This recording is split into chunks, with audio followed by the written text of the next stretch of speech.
Welcome to my YouTube channel amazing math by Praveen sir. अधिक से अधिक इस चैनल को सब्सक्राइब कीजिए, शेयर कीजिए अपने दोस्तों के साथ, भाइयों बहनों के साथ, ताकि अधिक से अधिक इस चैनल का लाभ उठा सकें। तो जैसा कि हम स्टार्ट कर रहे हैं 10.2 एक्सरसाइज ऑफ क्लास 10 क्वेश्चन 4 आज हम करेंगे। तो देखिए, इस क्वेश्चन में आपको पूछा गया है यू हैव टू सॉल्व। सिद्ध कीजिए कि किसी वृत्त के किसी व्यास के सिरों पर खींची गई स्पर्शरेखाएं समांतर होती हैं। Tangents drawn at the end point of the diameter of a circle are parallel. ये प्रूव करना है आपने कि वृत्त के व्यास के सिरों पर बनी स्पर्श रेखाएं समांतर होती हैं। तो देखिए, सिद्ध करना है टू प्रूव। ये दो स्पर्श रेखा है पी क्यू और आर एस, तो ये समांतर सिद्ध करनी है। हल तो इसमें देखिए, हम सबसे पहले क्या लिखेंगे, जो चीजें आपको गिवन है वो लिखी जाएंगी। पी क्यू आर एस वृत्त पर स्पर्श रेखाएं हैं। P Q and R S R the tangents. तो आपको पता है रीजन हर एक क्वेश्चन में लिख रहे हैं, वो यहां भी लिखना है आपने। इसके बाद लिख लें उसको आप कि tangent is always perpendicular to the radius. वृत्त की स्पर्श रेखा वृत्त की त्रिज्या पर लंब होती है। तो पी क्यू देखिए, पी क्यू इज परपेंडिकुलर किसके होगा, ए ओ के, राइट। तो एंगल एक क्या हो जाएगा, 90 डिग्री। उसी तरह देखिए आर एस लंब परपेंडिकुलर है किसके ऊपर, ओ बी के ऊपर, राइट। Angle 2 90 degree. अब देखिए फ्रॉम फर्स्ट एंड सेकंड क्या हो गया,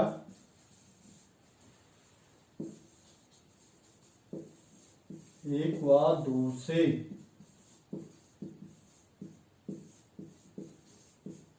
मैं इंग्लिश और हिंदी मीडियम दोनों साथ साथ कर रहा हूं, दोनों किसी को फिर लिखने में प्रॉब्लम ना आए। तो देखिए एंगल 1 किसके इक्वल हो गया, 2 के। एंगल 1 हो गया 2 के बराबर। तो देखिए कौन से एंगल है, ये है एकांतर कोण, ऑल्टरनेट एंगल्स। एकांतर कोण, ऑल्टरनेट एंगल्स। ऑल्टरनेट एंगल कब इक्वल होते हैं, when two lines are parallel, कि जब दो रेखाएं समांतर हो। तो इसलिए क्या हो जाएंगे, कौन सी लाइनें समांतर हो गई, P Q parallel to R S. इस तरह आप इस क्वेश्चन को करेंगे। This is question number 5। देखिए, इसमें दिया गया है आपको, सिद्ध कीजिए कि स्पर्श बिंदु से स्पर्श रेखा पर, स्पर्श बिंदु क्या है ए, स्पर्श रेखा पी के ऊपर खींचा गया लंब, ये लंब दिया है ओ ए, कहां से गुजरता है, वृत्त के केंद्र से गुजरता है। ये चीजें आपने सिद्ध करनी है, तो उसको यहां लिखेंगे आप, राइट। अब देखिए करना क्या है, इसी क्वेश्चन में आपका आंसर छिपा हुआ है। ये क्वेश्चन इस तरह का है, इसमें ज्यादा कैलकुलेशन नहीं है, बस जस्ट आपको जो चीज दी गई है उसी में आंसर है। तो देखिए क्या करेंगे, पी क्यू स्पर्श रेखा है और ओ ए क्या है, पी क्यू पे लंब, ये परपेंडिकुलर लंब का निशान है, इस तरह इसको डिनोट करते हैं हम, right. P Q is the tangent and O A is perpendicular to P Q. अब देखिए कौन सी चीज लंब होती है, तो एंगल जो आपका है एंगल ओ ए क्यू कितना हो गया, 90 डिग्री। अब आपको लंब दिया हुआ है और आपके पास एक रिजल्ट है जिसके ऊपर आप क्वेश्चन सॉल्व कर रहे हो कि वृत्त की स्पर्श रेखा वृत्त की त्रिज्या पर क्या होती है, लंब होती है।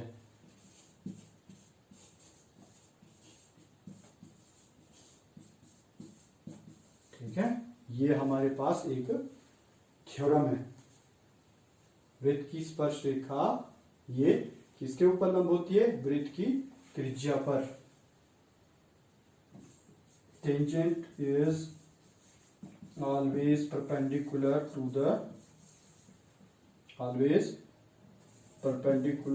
the radius of circle, और this is for English medium.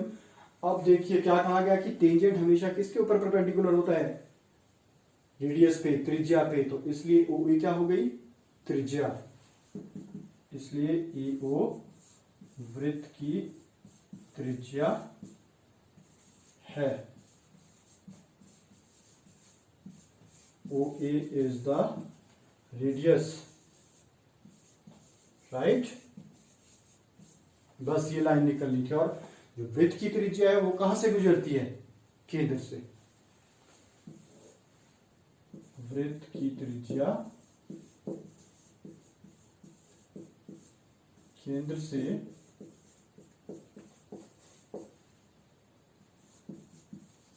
गुजरती है। Radius of circle passes through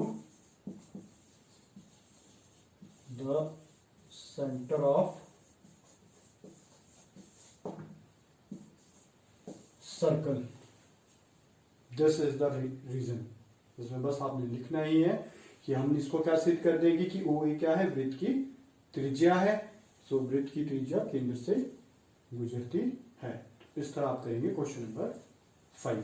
देखिए क्वेश्चन नंबर 6, इसमें आपको पूछा गया है कि एक बिंदु P है that is 5 centimetre away from the centre and length of the tangent is 4 centimetre, find the radius.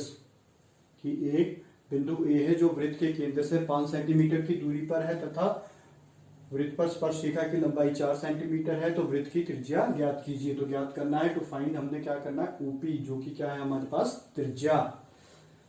तो देखिए इसमें ये लाइनें लिखनी है कि कौन सी स्पर्श रेखा है, कौन सी त्रिज्या है। पी ए स्पर्श रेखा है तथा ओपी वृत्त की त्रिज्या है। P A is the tangent and OP is the radius. अब आपको पता है कि tangent is always perpendicular to the radius, कि जो वृत्त की स्पर्श रेखा है वो वृत्त की त्रिज्या पर लंब होती है।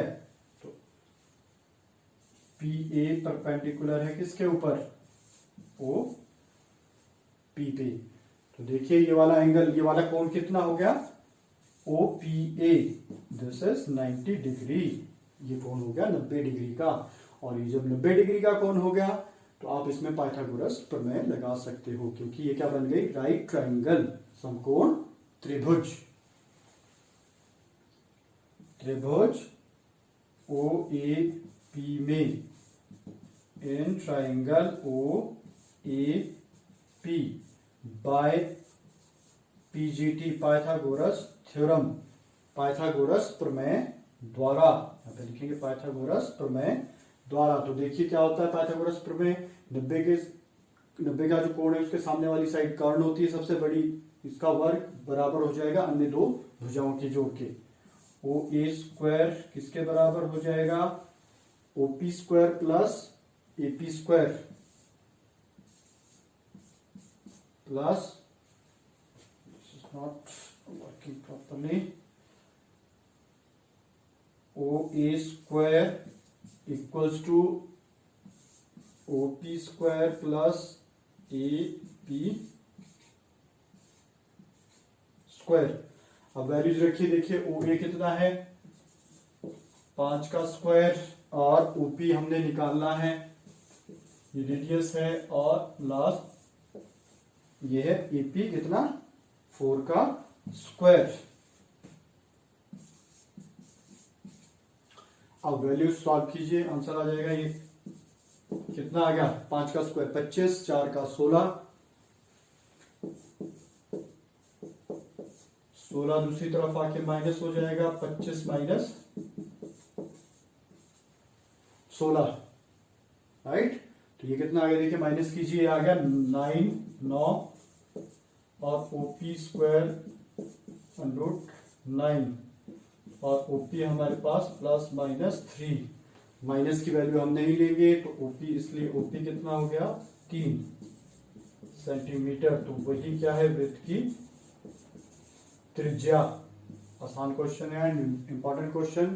तो इस तरह करेंगे क्वेश्चन नंबर